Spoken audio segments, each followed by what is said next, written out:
General Assembly meeting of October 18th, 2012 to order. We will begin with council roll call. Grad school nurses. Town council. Here. Education council. Here. Fine arts. Here. Graduate business. Graduate engineering council. Here. Graduate public affairs council. Here. Liberal arts council. Here. MBA council. Here. Natural sciences. Here. Pharmacy. Here. Social work. Social work council. Oh, here. Sorry. Student Association for the School of Information. Student Bar Association. Student Engineering Council. Here. Undergraduate Architecture Student Society. Here. Excuse me. Undergraduate Business Council. Here. Undergraduate Geological Society. UGS. Here. And UTMSA. Here. Great, we'll now move on to special reports, and we have someone here from the Archer Center. Thanks so much. My name is Derek. I'm here from the Archer Center. We offer the Archer Fellowship Program that I want to tell you guys a little bit about tonight. The Archer Fellowship Program is a really exciting opportunity for undergraduate students from across the UT system to spend either the fall or spring semester interning and learning in the nation's capital. You might ask yourself why you need to go all the way to Washington, D.C. just to do an internship.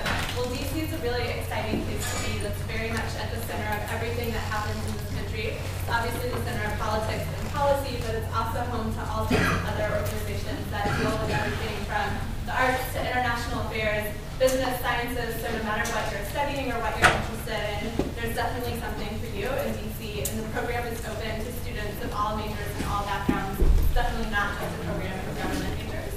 The Archer Center will help you find an internship in your field of interest. You'll be doing substantive hands-on work. We promise you won't be making copy or filing papers for the semester. Just to give you an idea of some possible internships, we have Archer Fellows right now working in the White House, the State Department, an art museum, different embassies, NBC News, offices on Capitol Hill. So really the possibilities are basically limitless when it comes to where you can intern. You'll also take courses through the program from adjunct faculty members who are experts in their field, and the classes aren't quite like the typical college course you would find here on campus, but you'll actually have class at the steps of the Memorial or in the Smithsonian Museum. So Washington, D.C. itself is literally your classroom. You'll also live together with other Archer Fellows in the program in historic townhomes on Capitol Hill. And by living together, you get to share your experiences with everyone. You'll talk about current issues, and you really will make some lifelong friends and professional contacts. I also always like to tell students that so far 3 couples that met as Archer Fellows have since gotten married. It's been finding true love. Program as well. So you might think that this sounds like a great opportunity, but how does it work with your degree plan? How does it work financially?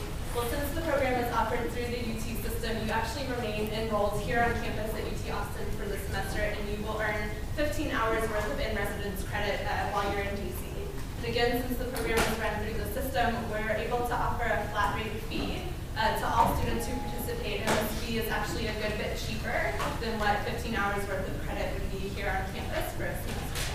If you want some more information, I'm going to leave some brochures. We're also having a number of info sessions coming up in the first 2 weeks of November. You can find the details on those on our website, which is just archercenter.org. We've gotten some great candidates over the years from the Senate, including your past President Carissa. If anyone knows her, she's in D.C. right now. She's an Archer Fellow interning at the Wilson Center and having a great time. So we'd love to have more of you guys join us in D.C. Thank you. Thank you.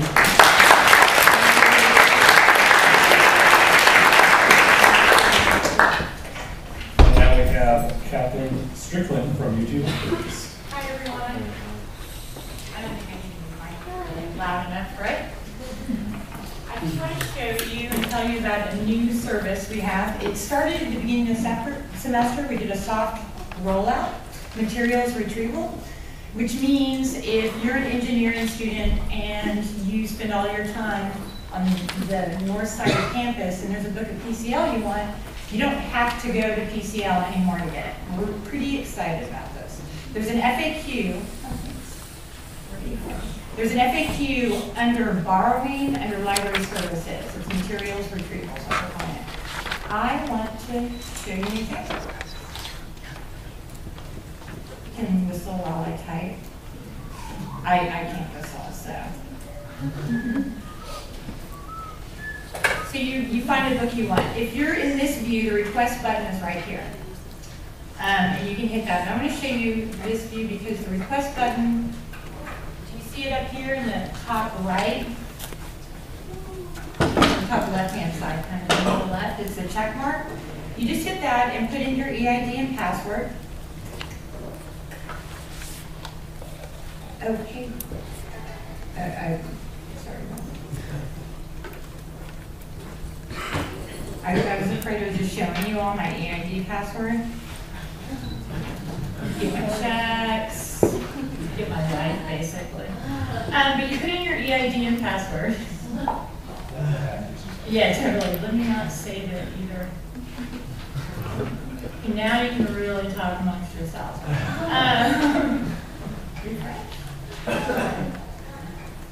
And basically, it's like when you're recalling a book, and it'll ask you, if I had done this right, I could show you, it'll ask you which location you want to pick, so you just choose the library that's most convenient to you. There's a couple of things about this you need to know. If you want the book that day, the service generally takes about 3 to 5 days. So if you just go get it if you want it. And if it's something that a whole class is looking for and you happen to find it available, I would also just go grab it. What's going to happen when you make the request, it's going to generate for us to go grab it. That happens the next day. And if somebody is in the library and takes the book and goes to check it out, even though you've already put in your request for it, they get it. Like, so the person standing there that's present. So don't do this if you're in a hurry for the item. But it's good, you know, if you just want to read something or get in queue for something. It's also really good if something says it's available and you go up and you can't find it on the shelf. You used to have to fill out green search forms. Now you can just use this. Use the request button. That's going to send someone who's shelved in that area to go up and look for the book. As soon as we find it, it'll be on hold for you. And for all of these, you'll receive an email when it's at the location you requested. We're excited about it. It's something that people have wanted throughout the years, and we've finally kind of worked up the gumption to do. I also wanted to show you all the library's calendar. Have y'all been to one of these meetings before? Because every time I'm going to mention it, if you go to lib.utexas.edu, over here on the bottom right, there's the calendar. Next week, we have a few events. There's 3 classes going on. They're not all in PCL, so if you're interested in a class, and again, if you're in engineering, I think it's the learning, wait, where is it? The conducting a literature review is actually on the north side of campus, kind of in ENS, basically. There's classes here. There's also a bake sale on the plaza, and you know, check this occasionally if you're bored or you want to learn something. There's a avoiding plagiarism class, which is going to take like early November. And any questions for me? How do I learn how to? Y'all have a good meeting.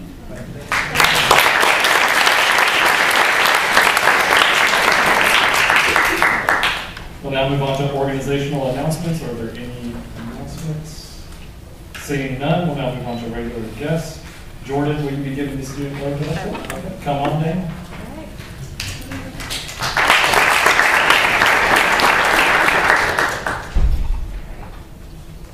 Okay, hey y'all, my name is Jordan McGuire and I serve as Chief of Staff for Student Government.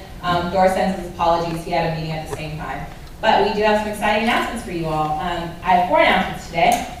The first, if you haven't heard, the PCL library is 24 hours, 5 days a week, Sunday to Thursday. We had a kickoff event on Monday. There were about 400 students present, so that was really exciting. I think I may see some familiar faces. If you're there, thanks for coming out.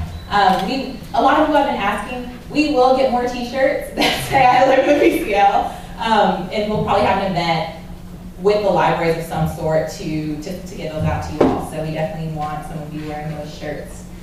Next announcement, I'm sure that this will be touched on, but the application for the Texas Higher Education Coordinating Board and the Student Regent is now on the Dean of Students website. Essentially how that process works is that there is what's called a Student Community Coordinating Board as outlined in the student government's internal rules and regulations. A lot of verbiage, right? Essentially it's student leaders from all areas of campus that serve on this coordinating board and all kind of work to solicit these applications out to campus. Your president serves on that board, and so those applications are active and you can turn those in. Student government voted in support of Proposition 1 and 3 on the ballot in city and elections, and essentially those are deal with two issues. The first is when voting happens, and essentially moving that from May to November so that students have a voice and a say. And the next proposition is Proposition 3, which deals with geographic representation in Austin. Stephen Michael Vincent, sitting in the back. Go ahead, wave, Stephen Michael Vincent, yay. He was one of the writers, he's the author and sponsor for this legislation, along with Sandra Genchi, who's our advocacy policy director. So if you have any questions, I'll go ahead and leave copies in the back for you to look at, and I'm sure that Stephen can answer any remaining questions as well. The next point is Invest in Texas. If you haven't heard about it already, that's a coalition of student governments and of college councils and graduate student assembly to advocate for student issues at the legislature here in Texas. So that's gearing up. We have all of our operational committees selected, and I'm really excited because it's a great representation of all three LSOs. So just be up to date on that, and we'll get you all information as we progress and plan our platform for the year. And my final announcement is with the city general election. Just a reminder, that's November 16th. We're going to push for early voting, of course, and a lot of these issues deal with student issues and student life and representation in the city of Austin. So that is it for me. Thank you for having me.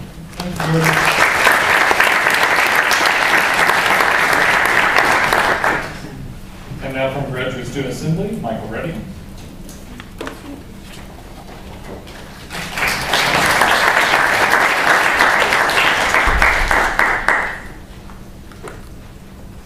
Hi everyone, I'll be brief because I know you have a fun-filled night ahead of you guys. So first of all, like I've been saying every other week for the last 6 weeks now, GSA 5K is coming up. It is November 4th. It is 2 days before the election. You should register. If you don't have a team, we finally have team prizes.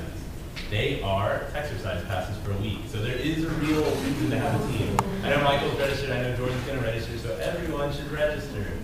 And that's my shameless plug.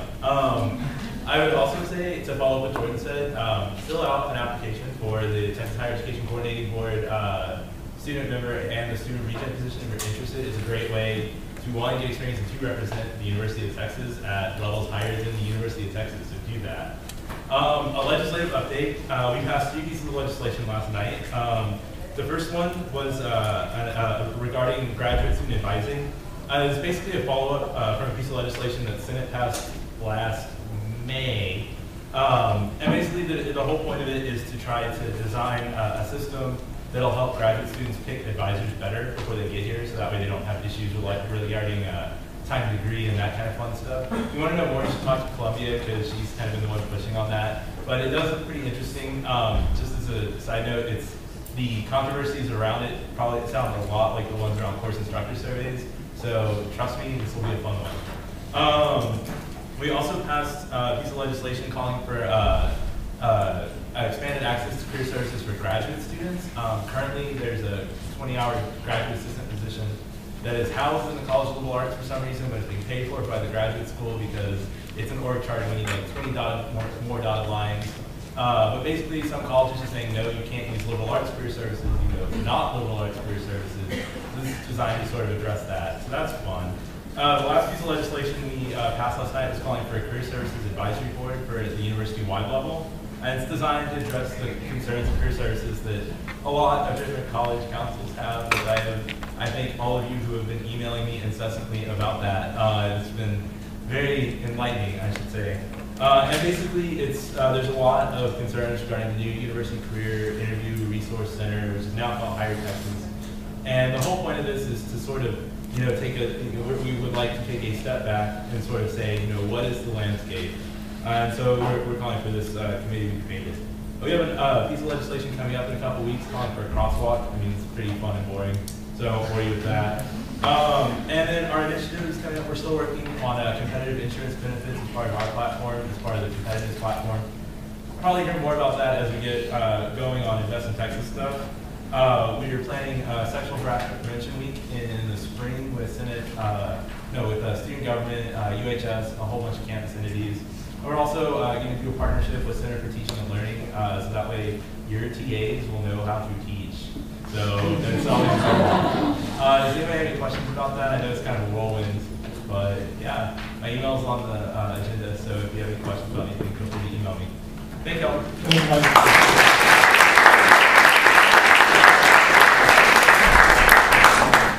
We'll now move on to unfinished business and SR 1203 in support of the new honor code for the University of Texas at Austin. Because I'm listed as an author, I will give the chair over to Andrew for this particular piece of legislation. The authors of SR 1203, please step forward.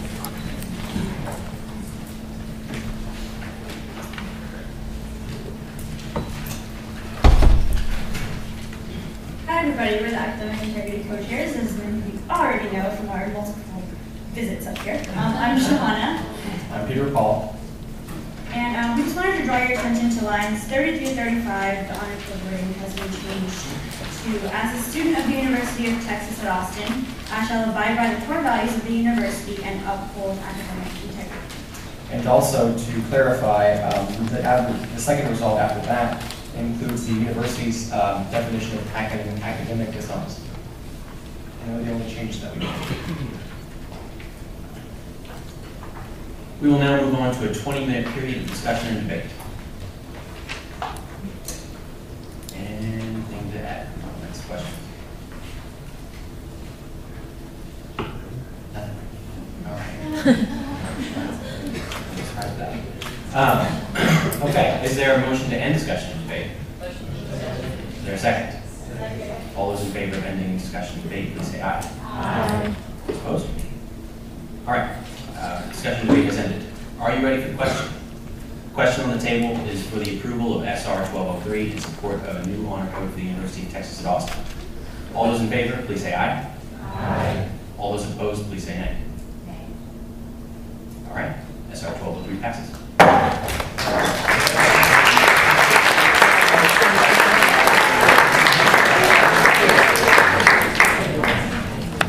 I'm sorry, who was it that said that?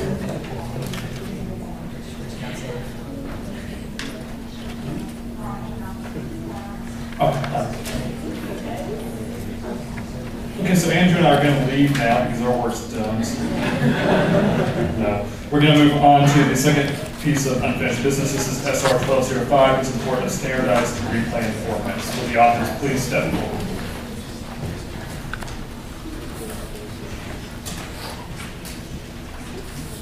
Hey, I'm Robert Wander in Laura Writers and Curriculum. The only thing we really changed on this was if you turn to the back, the last result statement talks about putting a note in at the on each degree plan, basically saying where you can find study abroad credit that you can transfer from other universities, because a lot of students sort of don't really know what that is. It's not listed in the course schedule, just so as a reference for students who study abroad. Or plan on studying abroad, so they don't miss out on knowing that there are more than one way to fulfill their degree credits. Those are the only changes we can make. We'll now move on to a 20-minute period of discussion and debate. Any discussion? Well, our council, I think the biggest, a lot of people were concerned that there weren't any prerequisites mentioned on the, I guess they're based off the business council, and most of our degree plans include like a prerequisite flow chart. So there's a lot of concern about that, and then a lot of concern that there might not be any students on the, I guess, the board deciding on what the format would be. Are there plans to consider those things? The board is going to. So the committee that would be deciding this most likely would be under Vice Provost Loudy's graduation race champion. And I know that we already have student representation on those committees, and we're working on getting more, so there would be student representation. As far as the flow charts and the prerequisites, I can't speak to whether or not that would be included in the final degree plan, but I do want to stress that we're not suggesting that any one degree plan is best. It would be in this committee's hands to look at all the degree plans, including the ones that have the prerequisite flow charts, and decide which one was the best. And one of the things that we also said here is that we wanted people that are deciding this to have sort of expertise in advising and sort of helping students graduate and look at their degree plans. And so if that's a concern of a lot of those advisors with majors that have classes that require a lot of prerequisites, then they'll sort of voice those concerns in the committee so that that would be on there.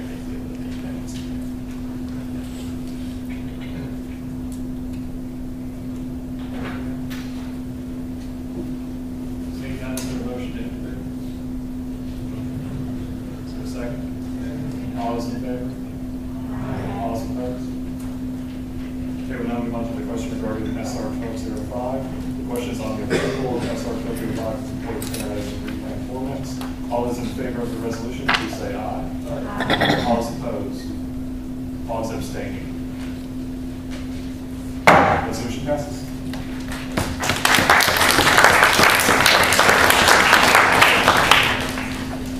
Now moving on to new business and SR 1206 in support of including major tracks on transcripts. Will the authors of this piece of legislation please step forward? We're back. You guys want to introduce ourselves? So we haven't represented all the authors in this will be presenting, but each week you'll be more of our at-larges. Okay, I'm Sid Schreeder, I'm an at-large on curriculum committee. And I'm James Up, I'm also an at-large. Let's start. Okay, so the first two whereas statements concern the definition of a major track. And we're defining a major track as a sequence of courses with one or more alternatives within a curriculum of that represents a subdiscipline of a major field. And these can be defined by the department and named as options or concentrations as well. The next two whereas statements talk about the importance of a major track and why the difference matters. Basically, a major track is a difference in the curriculum, and it speaks to a different technical ability or a different qualification, interest, or workload of a student. And students with different major tracks will graduate with different skill sets, and so it's important for employers to know this. So the next three whereas statements go on to specify what some of the examples could be. The first one is dealing with a biology degree. Someone with a cell and molecular degree track as opposed to someone with a human biology who had a different set of skills. It would be varied and would be liked by different degree plans and programs depending on which track they have. The next one states other universities, specifically the University of Alabama and Tufts University, their economic programs, which state that you should have a quantitative degree plan if you plan to go into graduate school for economics. And finally, the last one states our own BBA program here at UT specializes in different ways for financial degrees, which are just examples of how these different degree tracks can further your education and specify it in one area. And then moving on to the final three whereas statements. Whereas 29 basically talks about how there's a lot of different terminology used by different departments. Some people call them major tracks, some concentrations, others options, but basically they all have the same intention. Whereas 34 talks about that not all colleges and departments have submitted these major tracks to the registrar to be put in the undergraduate course catalog. So whereas 37 states that creates difficulty for the registrar in determining what is officially a major track as recognized by the department.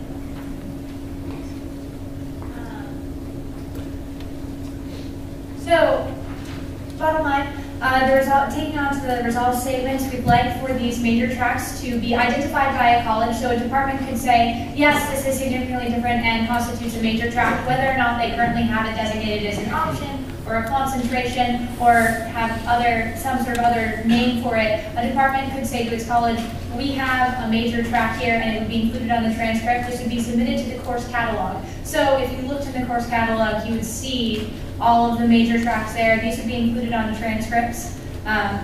Those are the last two resolved, just to have the colleges submit those and to have them placed on transcripts. So. Okay, we'll now move on to a 2-minute period of question and answer. Have you considered the possibility that some majors, if the concentration or on the transcripts, that it might be given from the wrong and wrong? And there are some groups that are more generalized, even if you have a track, speaking more than that track might cause problems.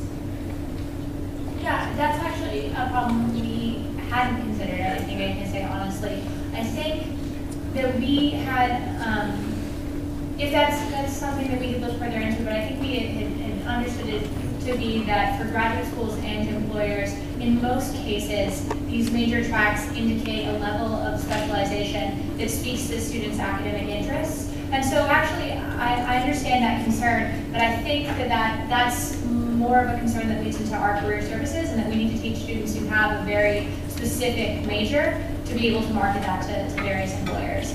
And to say that this is an academic interest that I had and pursued in a major track. So that's how I would answer that question, but to be honest, no, that's not something we consider. Maybe a possibility that some colleges could opt out if they consider their programs more generalized. I just would like to point out that the purpose of this legislation is to better represent students' academic qualifications.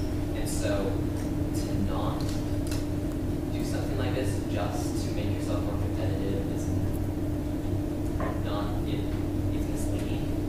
And the purpose of the legislation is to help students communicate their skill sets. So like what was saying, what we should do is use the transcripts to give as much information to employers as we can about those students who have one of those skills that you have, and teach students how to effectively communicate how those skill sets will help you. Just another concern with that is that if we allow certain colleges to opt out, then another part of this legislation is that they would submit it to the course catalog. Right now, there are departments that have major tracks that students can pursue that aren't in the course catalog. So they theoretically have to go to the department website, and maybe they don't, maybe they miss out on that opportunity to see the different tracks available to them. So another part of this legislation is standardizing that process and making sure that those major tracks are available online. Does having major tracks displayed on transcripts deter students away from approaching general tracks and subjective fields? I know in finance, so we have different actual degree tracks, but there's also general finance. But that just because it's looking at here, you're going to deter some people from while not being a subject. Well, so Students always like to tack on more onto their degree. okay. That's true, but this would be appearing on a transcript and not on a resume. And I think if you are going to study a general subject, then I don't think this would deter you. Because it doesn't go on your resume, it's not something you have to, you walk into the job interview and you say, this was my finance major and this was my specialization. So I think that might be a concern for some students, but I don't think it would be an overwhelming concern. I think another thing, sorry to go off that point really quickly, these major tracks are often subfields of a major, which is a subfield of a more general topic. So a lot of times the classes that you're taking are 2 or 3 classes different from what someone else in a track is taking. That's not always the case, but it is the case sometimes. So you do have, as you said, if I'm a finance major, there is a finance sort of core curriculum that all finance majors take, and so you can speak to those experiences. And if they want to pressure students to declare what type of track they are, because there's something indicated on the transcript. Yeah, that's a good question. Are there already majors, like say the ones that list their tracks in the course catalog, do those majors already show up, those tracks already show up on the transcripts, or is this something current? Yeah. So right now, biology has 9 different options, and if you go to an advisor, they will tell you that for different career paths, you should pursue different degrees. None of those would show up on your transcript.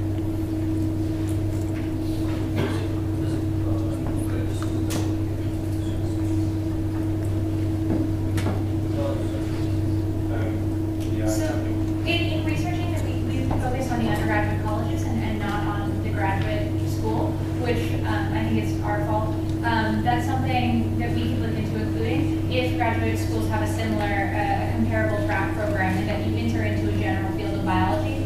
I think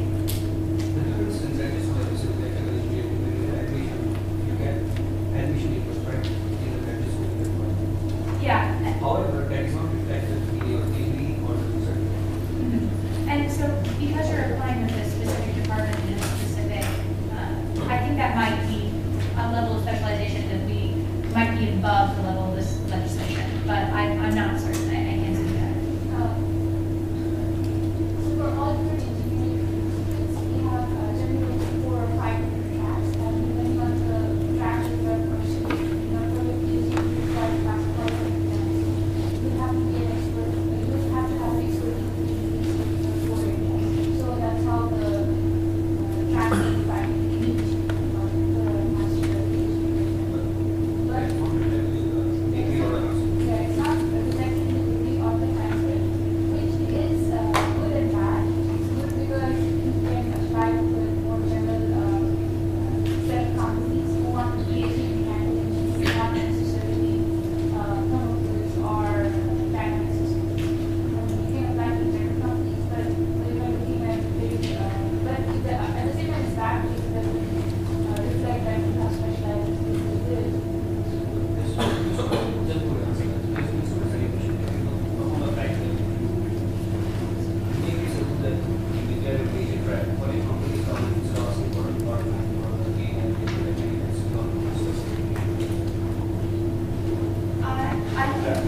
or you can say, I want someone who's just a finance major that's a junior or something like that. So that sort of would, I think, would require coordination with career services and then with the employers. You know, the way that it's done now is that they just come and say, I just want someone who's mechanical engineering, then, you know, that's something that I think the companies will know that they will find what they're looking for if they know. I do think in general that this legislation applies less to graduate students because a primary concern of having it on your transcript is for applying to graduate school. So that when you have someone in an admissions office looking at your application, they see at a glance that you are selling molecular biology versus human biology. While that's also a concern to employers are also going to have your resume, they're also going to have your interview, which are things that you may not have in that first round of graduate school admissions. I don't know how common this is, but I know at least in civil engineering, you don't pick one specification, if you pick at least 3, then you could pick up to 6. How is that working? So that would be something where the department would get back to us and say, hi, we have these options. We don't think they qualify as major tracks because this isn't actually one subspecialty that a student is taking into. If it sounds like they're up to 6, that sounds like something specific to that department and to engineering, as opposed to the things you see in college, liberal arts, nautical sciences, or business, where you have a track that student chooses only one. So, and if they're listed on this addendum, this is just something that we've had our committee do research on. And if there's a disagreement with this addendum is not the end-all be-all. A department can say, you've misunderstood this. This is not what constitutes a major track under this definition. So we have in school social our bachelor's degree is generalist degree, so there are no special tracks. So just to clarify, it's not going to have like major track and all of ours are going to be. No. So if there are not major tracks in that college, their major tracks aren't going to be included on the transcript. Would it be possible to make this an optional feature so that when you go to order your transcript, you can either opt in or opt out of this? And it would just be a matter of like inserting an extra line with your, track specific information. That's something we have to ask the registrar, and we will be meeting with them if this legislation is passed as follow-up to that. I have a sense that in our conversations with the registrar's office so far, they've said that this would be easy information to include on the transcript so long as it's submitted correctly by departments to the course catalog. I have a hunch that adding that level of specification would complicate the process, but I can't speak to that right now. It probably is a possibility, but I don't think it's something that we can say for sure in the registrar's office. Why would you add or have the option of going? Well, it seems like, some people don't want this to happen. I think for us, our major specific, it is actually beneficial to have in the accounting program. There's people that don't like it. It seems like the optional fix is, problem. Let the students decide. Currently, there's no. I can tell you, pigeonhole certain areas is a really good thing. You won't qualify to apply financial statements and your tax returns, but if we have some kind of designation or specialty, I guess we're not going to be considered positions. But just start practice, you may not want to continue with that. Yeah, and I know when we're trying to get jobs now, we can do obviously specify whether what track we are, but then that's another good point. Once we move forward in our careers, maybe we want to take that off, and then we have the options. We've elapsed to 10 minutes. Is there a motion to extend question and answer?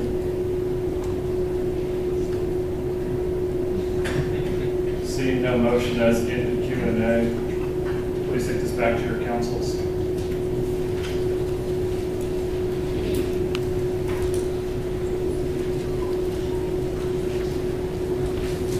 We'll now move on to SR 1207 in support of a simplified dual degree graduation procedure. I do remind everyone before speaking, please address the chair or raise your hand so we can keep this order. Thank you. Hello for a third time. So this piece is pretty short. It just sort of addresses a small problem that has come to our attention. For students that are dual degree, meaning they're enrolled in multiple colleges, when they apply to graduate from most schools, they can just apply online. It's a very simple form. The first couple of whereas statements sort of explain this process. So each college and school, everyone has a page on their website or a sheet in their advising office that tells the students how the graduation process works. And it's pretty similar format for all of them. You basically have to run a degree audit to make sure you met all the requirements. They do submit your online form, requesting to graduate. That gets sent to the registrar, and they can basically send you a confirmation that you're all good to go. Some of the colleges and schools publish requirements about when you need to apply in person. There are some specific situations. One of these includes receiving a dual degree in some cases. And in our research that we've done as a committee, we can't really find a published procedure on graduation for dual degree students. There's no sort of page either in any college website or on the registrar about how this process has to go. And what we've heard the process is like is that basically instead of applying online, you have to go physically to each advising or dean's office in each college, fill out a paper form, do that twice, bring those forms together, go to the registrar's office and basically hand it to them. And after you've done that, there's no real confirmation about whether or not everything's being processed. They're sort of just like, we'll take this from here and you know what we're doing. And so what we would like to call for in this, starting with the resolve that the Office of the Registrar publish the university's official policy for graduation procedures for dual degree students so that everyone knows what it is. A requirement that we would like to see put in there is that students will be able to apply for each degree simultaneously online and receive a confirmation that their application is being processed. And finally, that each college and school publish this on their graduation page so that everyone who's a dual degree student can sort of see what these requirements are. Okay, we'll now move on to a 10-minute period of question and answer. Are there any questions? Okay, seeing none, please take this back to your councils for review. And moving right along to the final piece of legislation. This is SR 1208 in support of the creation of thematic core curriculum streams. Because I'm listed as the author of this, I will once again turn the chair over to Andrew. Okay, the author of SR 1208, please step forward. How's it going?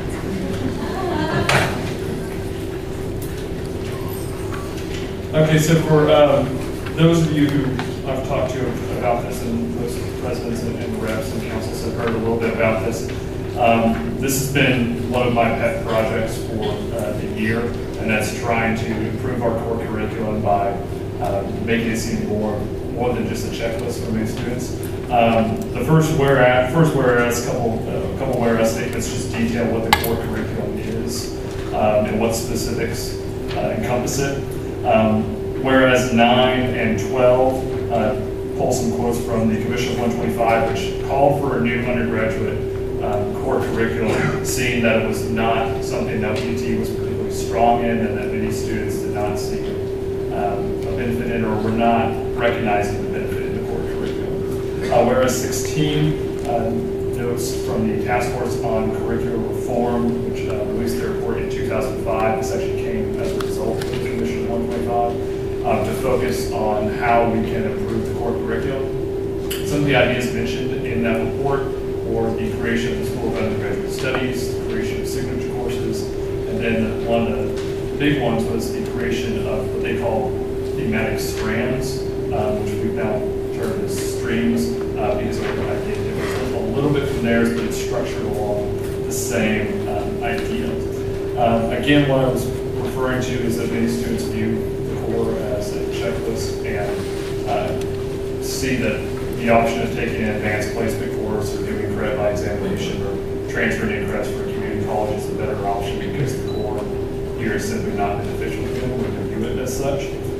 So what this calls for is the creation of thematic streams of core curriculum courses, which are centered around idea or concept or theme, so that students will be able to see all how the subjects relate to one another, how a subject or a course in history can relate to a course in English, or a course in rhetoric can relate to a government course.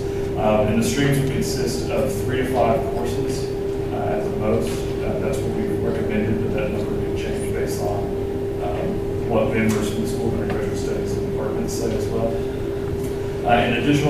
Additionally, on Resolve 54, it also says that every effort should be made to satisfy flag requirements in these streams. What many students are coming up against is the unfulfillment some flag requirements, which they later have to appeal, just so that they were able to graduate in a timely manner because they weren't able to fulfill that or didn't know that they have to fulfill that. So by making core curriculum courses or courses that are part of these streams also fulfilling the flag requirements, it makes the process far easier for students in their time to degree. Additionally, on Resolve 63, it states that the streams be completed ideally within the first 2 years of an undergraduate's education. The reason for that is to promote students looking at courses and trying these courses out that might not be directly into their major, but they're still fulfilling requirements towards their degree. What many students will do is they'll wind up finding out that they don't like a certain major or field and they want to transfer to another one and realize that those core courses that they took don't count for anything on the degree plan except for electives, so they end up in a cycle of spinning their wheels, rather than what we recommend, which is going through your core classes in your first 2 years, getting those out of the way, and maybe recognizing that the particular field that you entered was not the right one for you, and so you decide to transfer. Those credits will still carry over, and you haven't lost any time towards the degree, and you haven't spent any money. You're gathering credits that don't really apply to whatever you want to go into.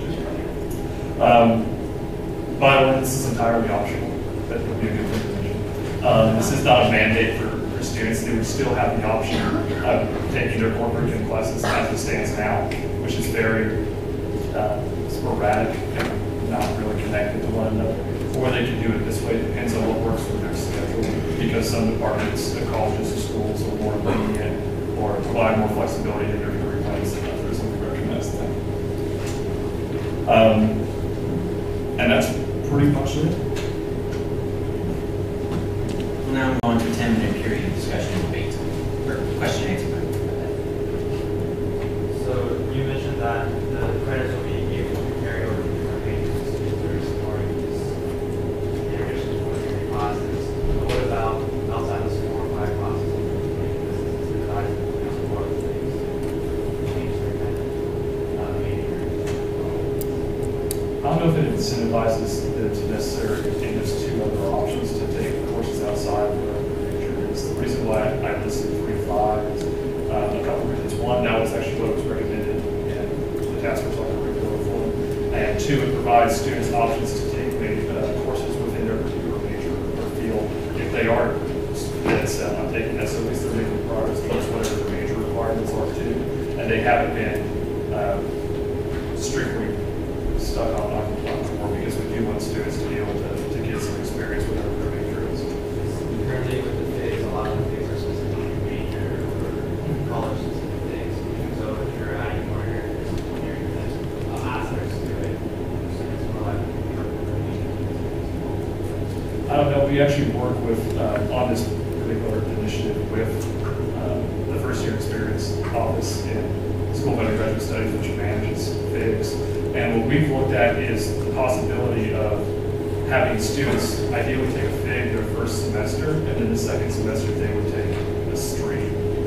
That's the ideal situation that we would like, and advisors that we've spoken to about that, I think they're supportive of that idea, because we don't want to take anything away from the FIGs, which do a great job of integrating students into the university and integrating into the major as well.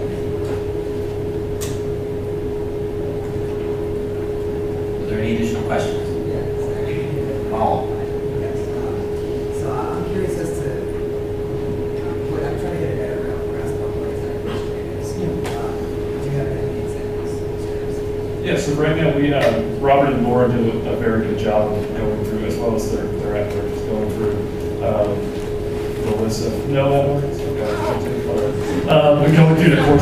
Going through the course catalog, and what we decided is to identify courses that are already existing in the core, rather than going to professors and faculty members and saying, try to add your course into the core with limited budget that they have. So what they did is they identified 15 streams, like the different areas of focus. Some are health related, we have some that are more culturally focused, such as Mexican American focus, but they differ from all different kinds of fields. Given that these are all existing courses, yeah. I'm curious as to how exactly combining various courses that are still competing with each other is actually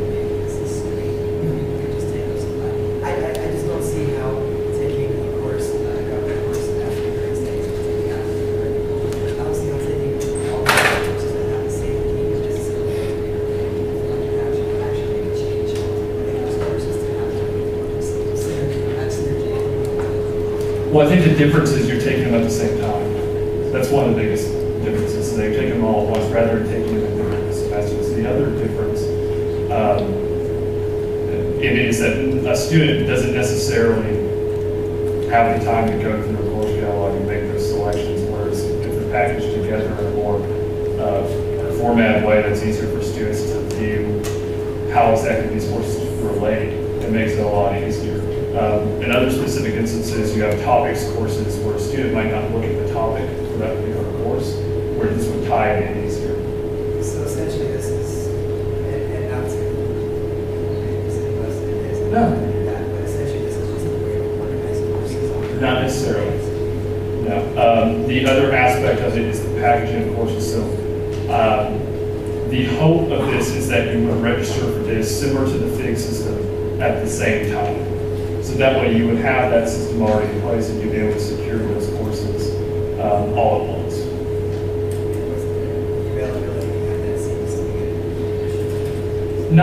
Not really. I've met with every single department chair over the summer, and availability was not a concern. So let's say if I was in charge of student, that's going to turn course, but it's going to get courses. And I feel like there's a conflict between people waiting to take these classes that are probably very high demand, have high requirements, and higher people that take these. I just feel like there'd be a little bit of a conflict, which could possibly lead to a lot of seats to be dropped out of the last second to register for some students that have their stuff to go, that's the best time to try to switch, things like that. Who's going to determine the logistics of that? I think that's a combination of one, the first year experience office, and then two, the registrar who coordinates. Yeah, I just to speak to the difficulty of, as a freshman, being able to pick out the ways in which these courses intertwine. It took us almost the entire summer to go through every single department website and find courses in a government 310L course that had a professor's specific interest. So we're talking very specific interests here. We're talking they want to teach an entire government class that centers around French cinema in the 1920s and how that fits into the only other professor on this campus who also wants to teach a course about French cinema in the 1920s, but this time it's a history course. This would connect it in ways like that. They're not always that specific, but some of them are. And this was, I mean, these aren't just sort of general themes.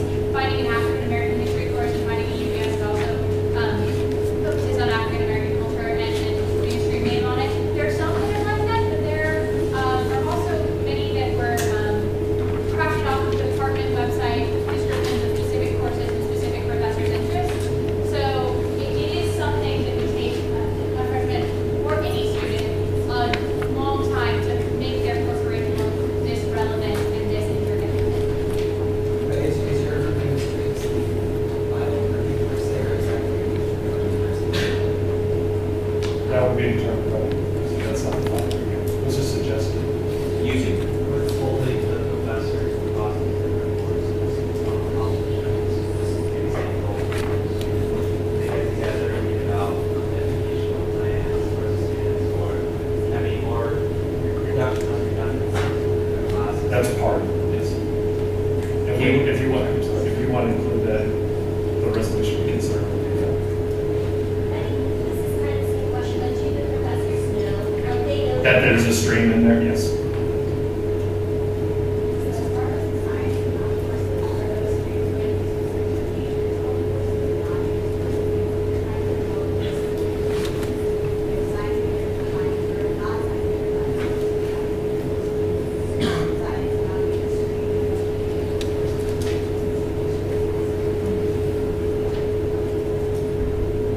Trying to grasp my head around what you just said, but, yeah. Basically what she's saying is, let's say one of the college students, for example, is coming on biology classes, those are going to be biology classes for non-majors. So let's say it's varsity so that student now wants to pursue a biology degree. That student needs to retake introductory biology, 311C, 311E, which means he took two unnecessary classes. That would be up to that advisor and that student and that advisor to discuss that. So if they want to make that decision, they certainly can, but they have to be aware of I think the issue that if we presented is that they wouldn't realize that until it's too late. Because they would know going in, oh, I actually am interested in biology, I want to pursue it. That's fair. Robert? I will say that when we were going through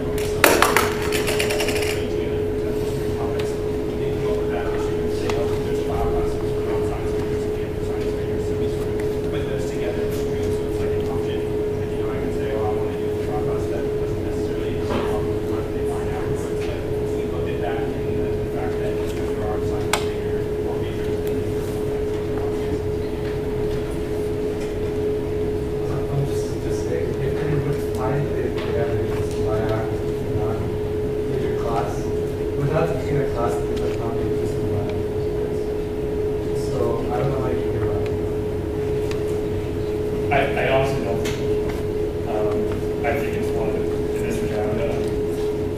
If that happens, it happens. I think it's a rare circumstance of that occurring. But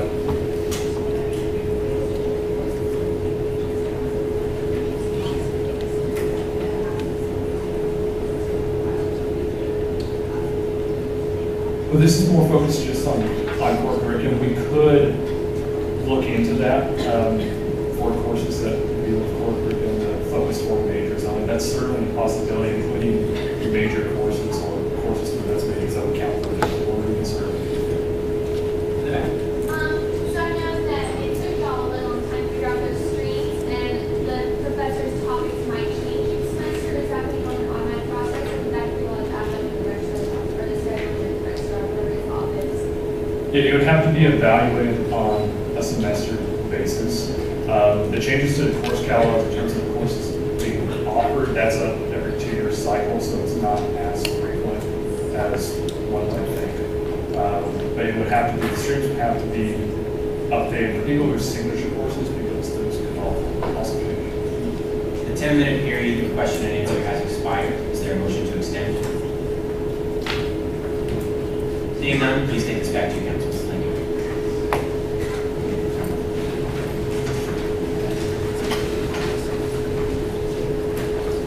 Thank you. That was fun. I got to do something different. We'll now move on to agency reports. Are there any agency reports?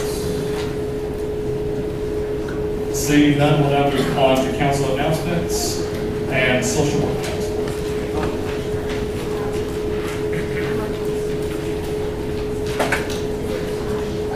We have our teams for watching councils, I guess that's the information.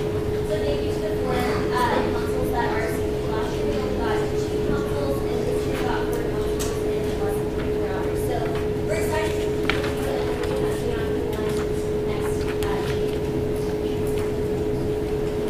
Your chance to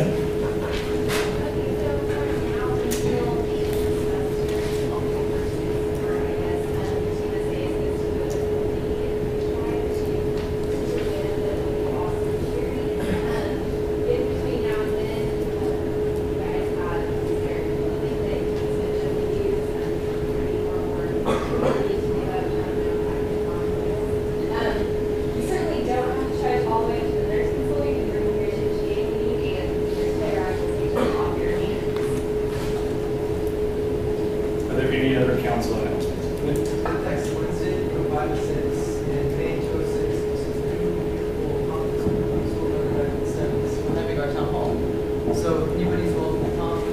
He contribute there, there's some questions, concerns, as well. So,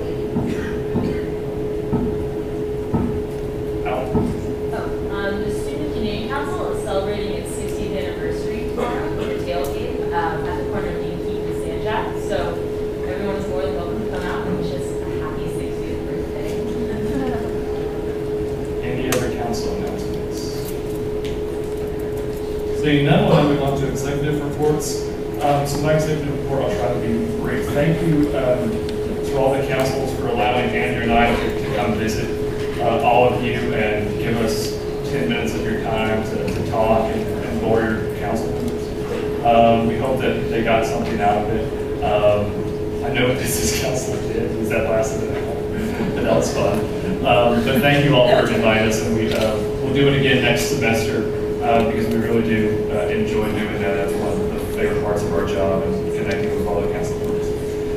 The Senate Fall Survey. So there was a glitch in the IT department in the fact that it went to a lot of people's spam folders. So we're trying to fix that glitch. We believe that we did. But if you haven't already, please tell your members to check their spam folders. There should have been another email that was sent on this past Sunday or Monday, another reminder. There'll be another reminder sent this Sunday or Monday as well. We're going to keep the survey out an additional week or so to make sure everybody gets a chance to fill it out.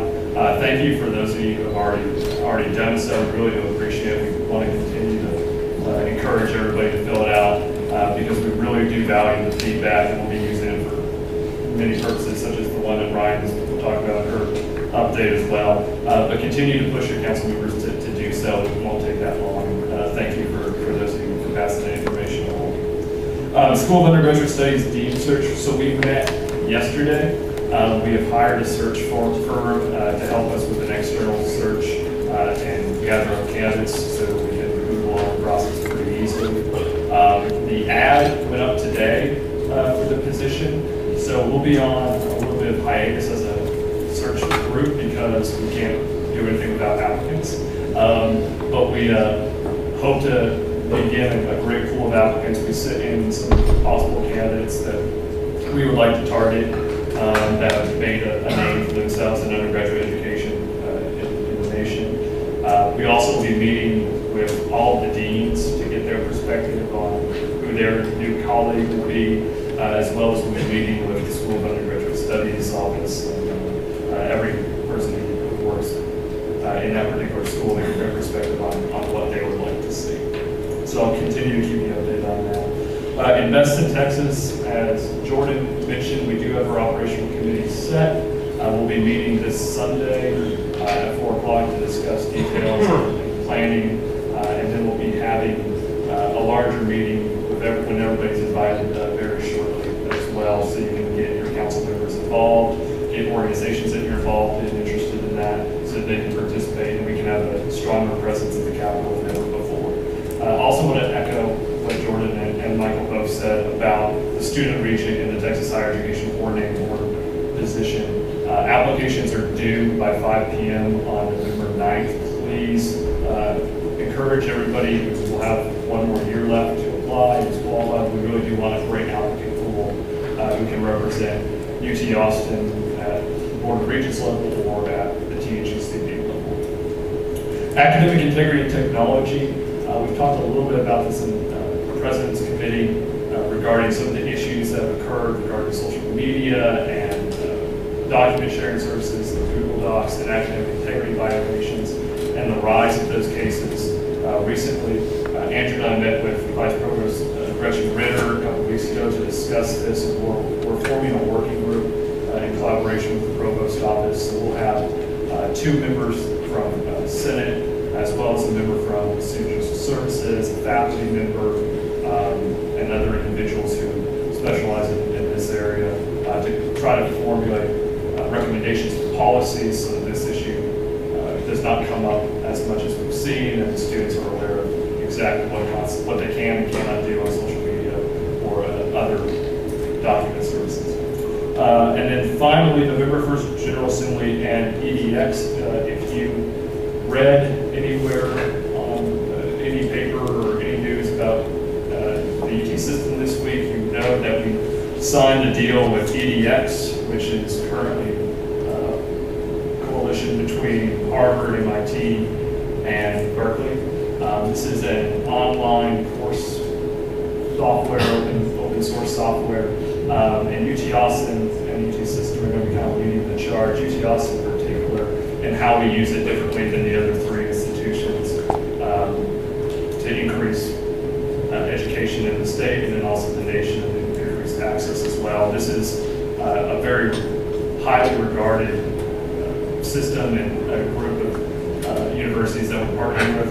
And on the November 1st General Assembly, we will have Dr. Stephen Mintz, who is the head of the Institute for Technological Learning for UT System. And he's heading this project up. And so he will be coming to give a presentation about what exactly this means to Austin and what it means for the system.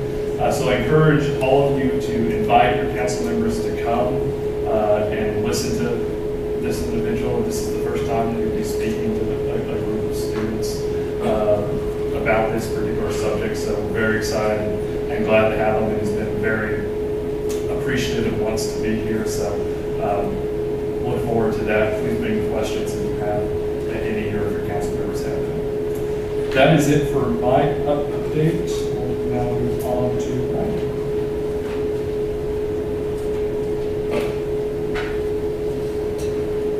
Hi everyone, just 2 quick updates. The first is the Council Representation Ad Hoc Committee. If you haven't filled out the doodle poll and you're interested in getting involved, your members are interested in getting involved, please encourage them to fill it out, and we'll determine that meeting time and date tonight and get the location determined as well. And so as soon as I do that, I will send that out tomorrow morning. It'll either be Sunday, Monday, or Tuesday evening, depending on the times that you select. Thank you guys so much for filling that out. If you're unable to make any of the times that are listed, but you're still interested in getting involved, this will not be a set meeting time. This will just be for that first meeting. But please email me and let me know. This is open to any of your council members. And we'd love to have as many council members involved, especially those who sit in our assembly, and then to all the at-larges and the rest of our leadership team. Please attend that first meeting if you are interested in this at all. And the second update is the council newsletter. Thank you so much to everyone who submitted information. Kevin's not here today.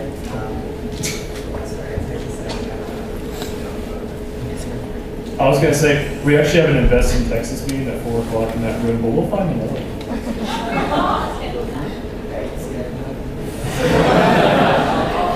We'll work that out. It'll be somewhere in this building. Right, so as regards to the organizations, we're posting a cybersecurity events teaching us internet safety, communications, identity theft, performance by legal fits, and Thank you, Kevin. Are there any other university-wide announcements? Okay, well now move on to open mic. Are there any open mic announcements? Hi, I'm Peter Paul, the academic secretary. I just want to thank all of you councils for your patience through the whole honor code process. You know, it wasn't an easy process for you guys, your councils, your officers, and when it comes to us. We're really excited about the change, and we know that it's going to be a great process in the new honor code. But we just want to thank you again for all of your patience and guidance on the wording and feedback. Much appreciated. So, we want to give you guys a round of applause. Thank you very much.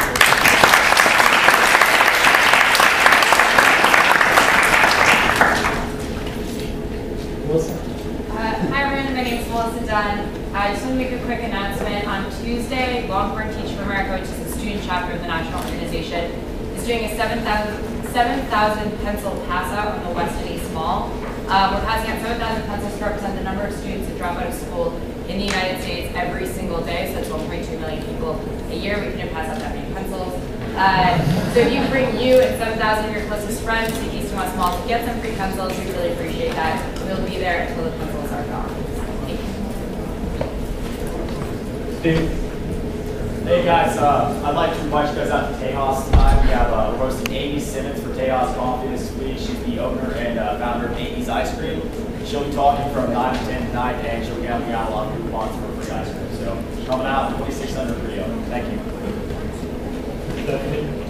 Hi y'all. You'll be able to hear music coming outside as soon as you get out. And what we're having is Noche de Baile, so we'd love to invite y'all all out, do a little salsa, merengue, all that fun stuff. It's right outside, so you'll be walking outside. Just playing. A friend of mine has started a Longhorn chapter of the Optimist Club, which works with young children with like projects with local schools to enhance education, substance abuse prevention programs, tutoring mentoring young people, and reading for children, things like that. So it's a new club, and so we're looking for members, and we'll be once a month. It's not a really big kind of thing. So if you want to learn more about it, come here. Yeah, I just had a plug in regards to a friend. They recently started something called Texas Microfinance Club. Microfinance is giving small loans to entrepreneurs and their local education. So we're trying to start a fund and doing a lot of things with that. If you're interested, I'm talking to you in touch. And I have one more thing to say. I know this discussion has made this over, but I do want to bring this up very quickly. I want to pause and thank your councils for their solutions. This is okay. All right. I just want to point out that in regards to course availability, this is something that would affect all of us. Is if we're trying to get into a course and it's already full because it's taking us reading some areas that what the interplay is that we're two people who are in the street getting into that course, or in the street getting into the course, reference and things like that. That's just something I want to bring up in regards to you guys saying back to your councils. I think it's a great idea.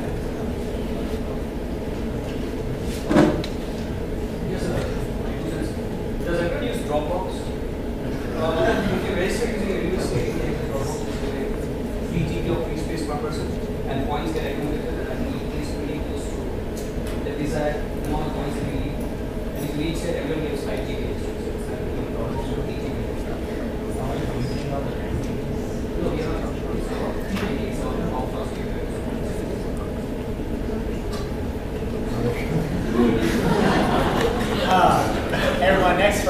October 26th, I believe, all of the internal Senate is going to be volunteering at St. Austin's, like a little Halloween carnival, doing a little community service project. I'd like to extend the invitation to all of y'all as well. So, feel free to email me. It's on the GA. If you want to help out. It's from 6 to 9. St. Austin is right across the street. So, thanks. I'll add that to my calendar.